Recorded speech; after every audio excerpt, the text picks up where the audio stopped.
Hello friends, welcome back to my YouTube channel. कैसे हैं आप सब? आई होप कि आप लोग अच्छे होंगे और साथ ही साथ अपना अपना पढ़ाई भी अच्छे तरीके से कर रहे होंगे। तो दोस्तों, आज मेरा हिंदी पेडागोजी का सेट नंबर दूसरा है और ये 2019 का है। और इससे पहले दोस्तों, मैं हिंदी पेडागोजी का सेट नंबर 1 डाल चुका हूँ। यदि आप लोग वह नहीं देखे हैं तो ज़रूर देख लीजिएगा। और जो है दोस्तों, हिंदी पेडागोजी का सेट जो है आप लोगों को हर शाम 4 बजे देखने के लिए मिलेगा, तो आप लोग ज़रूर देखिएगा।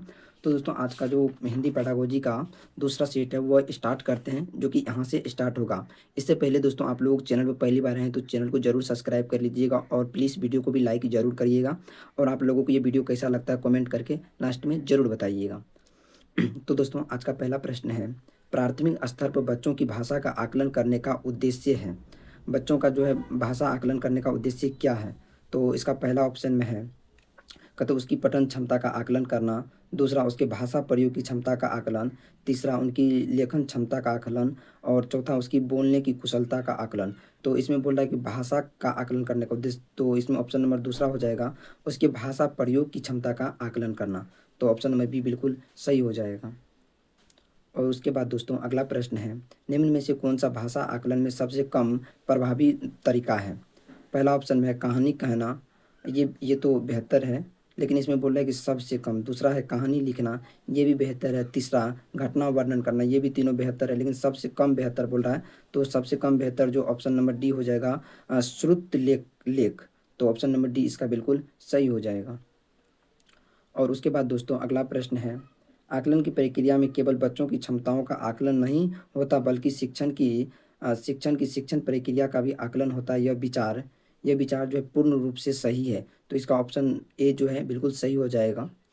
और उसके बाद दोस्तों, अगला प्रश्न है, कद रीमा ने तीसरी कक्षा में पढ़ने वाली रितिका की भाषा क्षमता भाषा निष्पादन संबंधित क्रमिक प्रगति का ब्यौरा उसके अभिभावकों को दिया। रीमा ने डैश के आधार पर यह जानकारी दी। और रीमा जो है किसके आधार पर जो है इसका जानकारी दी? तो इसका पहला ऑप्शन में अवलोकन, दूसरा पोर्टफोलियो, तीसरा जांच सूची और चौथा है लिखित परीक्षा। ये जो है भाषा क्षमता उसका जो है क्रमिक प्रगति का ब्यौरा एवं अभिभावकों को दिया।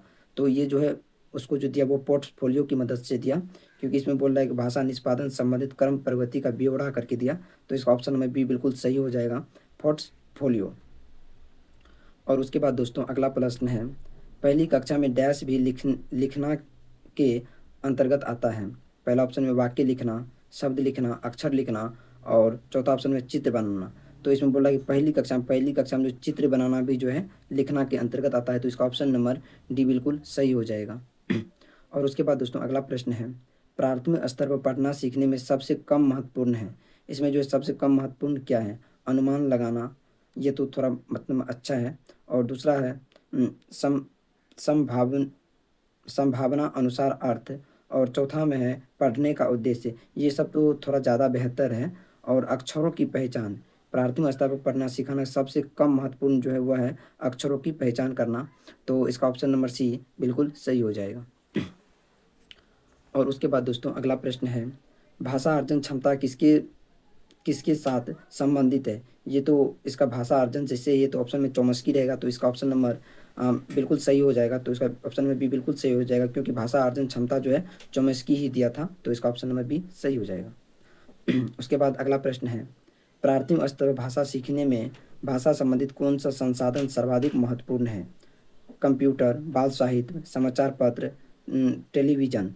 तो इसमें बोल रहा है कि भाषा सीखने में भाषा संबंधित कौन सा संसाधन भाषा संबंधित बोल रहा है, तो बाल साहित्य हो जाएगा। तो इसका ऑप्शन नंबर बी बिल्कुल सही हो जाएगा। और उसके बाद जो है अगला प्रश्न है, बच्चे अपनी मातृभाषा का प्रयोग करते हुए हिंदी भाषा की कक्षा में अपनी बात कहते हैं, यह बात डैश है। यह बात जो है स्वाभाविक है। तो इसका ऑप्शन नंबर ए ही बिल्कुल सही हो जाएगा। और दोस्तों, आप लोगों को ये पीवाईक्यू हिंदी पेडागोजी का पीवाईक्यू कैसा लगता है? आप लोगों को कमेंट करके ज़रूर बताइएगा। थोड़ा थोड़ा मतलब प्रॉब्लम हो जाता है तो वो आप लोग देख लीजिएगा। और अगला प्रश्न है, बहुभाषिकता हमारी पहचान भी है और हमारी डैश व डैश का अभिन्न अंग भी है। बहुभाषिकता जो है सबसे पहले वो हमारी सभ्यता है और उसके बाद जो हमारी संस्कृति का अभी अभिन्न अंग भी है। तो इसका ऑप्शन नंबर ए बिल्कुल सही हो जाएगा। उसके बाद अगला प्रश्न है, प्राथमिक स्तर पर पाठ्य पुस्तक में कार्टून, भाषण, विज्ञापन आदि बच्चों की भाषा क्षमता विकास में डैश है।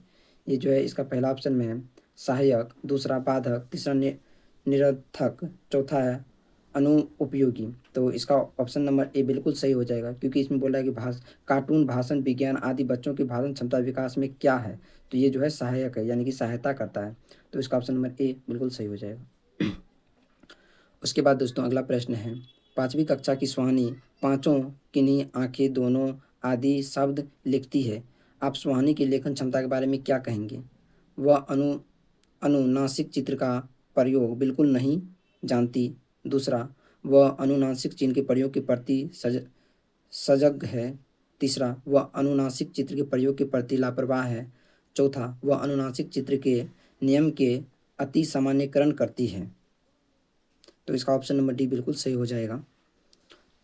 और उसके बाद दोस्तों अगला प्रश्न है, कद विद्यालय में भाषा शिक्षण के लिए कोई कार्यक्रम शुरू करते समय सबसे महत्वपूर्ण है? पहला ऑप्शन में बच्चों की लिखित क्षमता की पहचान करना। सबसे पहले तो आप लिखित क्षमता का पहचान नहीं कर सकते हैं। और दूसरा ऑप्शन में है बच्चों की भाषणीय क्षमता की पहचान करना। ये बिल्कुल सही है, क्योंकि सबसे पहले आप जो है बच्चों की जो कार्यक्रम शुरू करने से पहले उससे भाषा मतलब क्षमता की पहचान करेंगे कि वह किस प्रकार बोलता है। तो इसका ऑप्शन नंबर बी बिल्कुल सही हो जाएगा। मौखिक भी नहीं होगा और पठन भी नहीं होगा। और उसके बाद दोस्तों अगला प्रश्न है, कई बार बच्चे जब स्कूल आते हैं तो 2 या 3 भाषाओं को डैश और बोलने की क्षमता से लेंस होते हैं। पहले में पढ़ना, दूसरा लिखने, रटने और समझने। तो 3 भाषाओं को जो है समझने और बोलने की क्षमता से लेस होते। तो इसका ऑप्शन नंबर डी बिल्कुल सही हो जाएगा। और दोस्तों उसके बाद लास्ट प्रश्न है आज का, किसी विषय को सीखने का मतलब है उसकी डैश को सीखना, उसकी डैश को सीखना। किसी भाषा को सीखने का मतलब है उसकी अवधारणाओं को सीखना, उसकी शब्दावली को सीखना। तो इसका ऑप्शन नंबर सी बिल्कुल सही हो जाएगा। तो आज का ये हिंदी पेडागोजी का जो 15 प्रश्न था वह कंप्लीट हो गया है। और फिलहाल ये आप लोगों को सेट कैसा लगा आप लोग कमेंट करके ज़रूर बताइएगा। और प्लीज़ आप लोग वीडियो को लाइक एंड चैनल को ज़रूर सब्सक्राइब करिएगा। तब तक के लिए बाय, लाइक एंड सब्सक्राइब।